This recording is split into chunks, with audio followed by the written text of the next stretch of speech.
Yo, let's be real, nobody discovers an island that's already got people living on it. The Arawak and Carib people had been thriving in the Caribbean for centuries before any European set foot on their shores. They had their own rich cultures, languages, and traditions living in harmony with the land and sea. But in 1498, Christopher Columbus, that dude who couldn't tell land from his ships, bumped into Trinidad. He was on his third voyage, still convinced he was finding a new route to Asia. Instead, he stumbled upon these beautiful islands thinking he had found the Garden of Eden. He was all about that New World life, claiming everything in sight for Spain. Columbus and his crew were like, "This is ours now," planting flags and making grand declarations. They didn't care that the land was already home to thriving communities, like a kid in a candy store, but with way more colonialism. The Spanish were eager to expand their empire, and these new lands were ripe for the taking.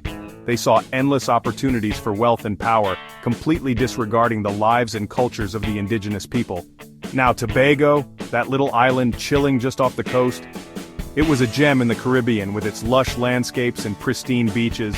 It was like the cool cousin everyone wanted to hang out with, a paradise that seemed almost too good to be true. It was like the cool cousin everyone wanted to hang out with. The island was a hub of activity, with vibrant marketplaces and communities that thrived on trade and social interaction.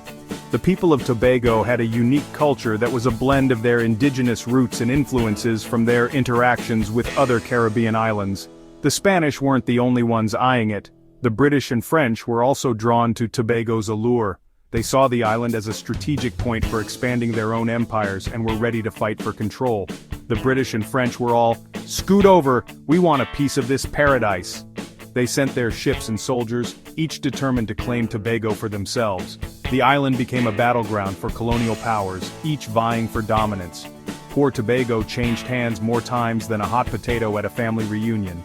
The island saw a constant shift in power, with treaties being signed and broken, and control passing from one European power to another. It was a turbulent time for the island and its people. Meanwhile, the native Arawaks and Caribs, the OG islanders, were probably like, "Can everyone just chill?" They watched as their homeland was fought over by foreign powers, their way of life disrupted by the constant conflict and colonization. But history's rarely that simple, is it? The story of Trinidad and Tobago is a complex tapestry of cultures, conflicts, and resilience. Despite the turmoil, the spirit of the islands and their people endured, shaping the rich and diverse heritage we see today.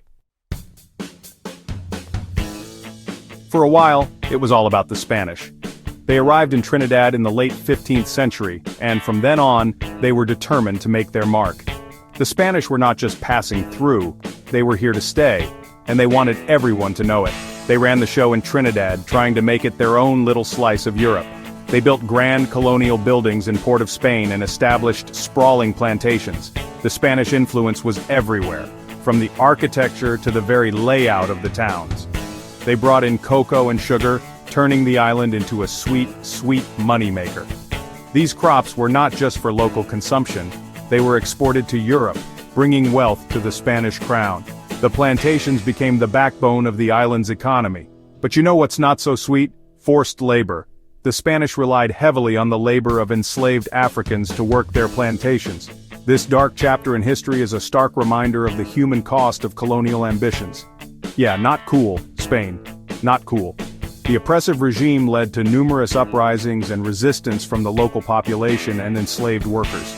Documents from the era critique the harshness of Spanish rule and the suffering it caused. Tobago, true to form, kept things interesting. Unlike Trinidad, Tobago was a hotbed of colonial competition. The island changed hands more times than you can count, with various European powers vying for control. It was like a revolving door of colonial powers, with the British, French, and Dutch all taking turns. Each power left its mark on the island, contributing to its diverse cultural and architectural heritage. Honestly, it's a miracle they ever got anything done with all that back and forth. The constant change in administration led to a unique blend of cultures and traditions, but it also meant that stability was hard to come by. But hey, at least they left behind some killer architecture and a taste for rum. The colonial buildings in both Trinidad and Tobago are a testament to the island's rich history, and the rum, well, that's just a delicious bonus. You win some, you lose some, right? The legacy of colonialism is complex, filled with both achievements and atrocities, but through it all, Trinidad and Tobago have emerged with a unique and resilient spirit. Fast forward to the 19th century, the world was changing. People were waking up and realizing that slavery, not a good look. Finally, in 1834, it was abolished in Trinidad and Tobago. Big ups to the abolitionists who made it happen. But hold up, the plantations still needed workers. Enter the indentured laborers, mostly from India. They came across the ocean, bringing their culture, traditions, and some seriously delicious food. Trust me, you haven't lived until you've had doubles from a street vendor in Trinidad. Section 4, Independence T&T Takes the Wheel. The 20th century rolled around and the people of Trinidad and Tobago were like, "We got this." After years of fighting for their right to self-rule, they finally gained independence from Britain in 1962. Cue the confetti, the soca music, and the proud, independent vibes. Eric Williams, a scholar and activist, became the first prime minister. Talk about a brain and a leader. He guided the nation through those early years, laying the foundation for a brighter future.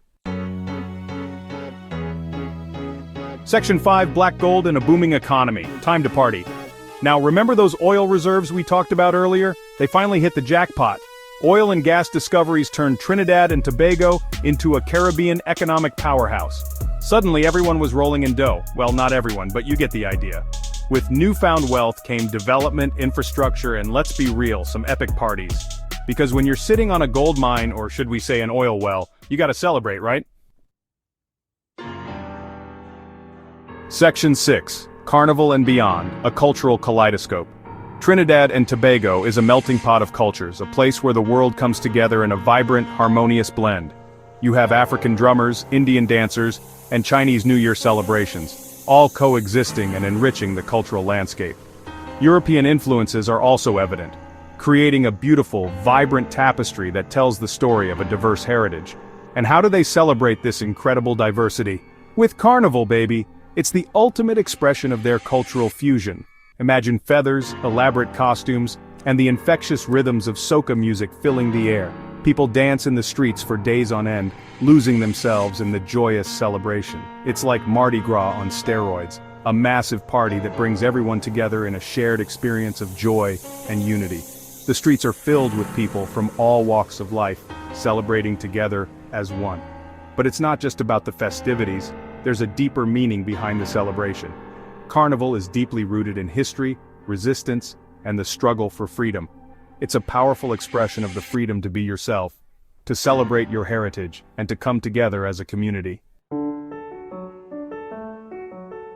Section 7, T&T today, small island, big dreams. So where are they now? Trinidad and Tobago is still a major player in the Caribbean, known for its energy resources, its infectious music, soca and calypso anyone, and its laid-back island vibes. But like everywhere else, they're facing challenges: climate change, economic diversification, and the occasional political drama.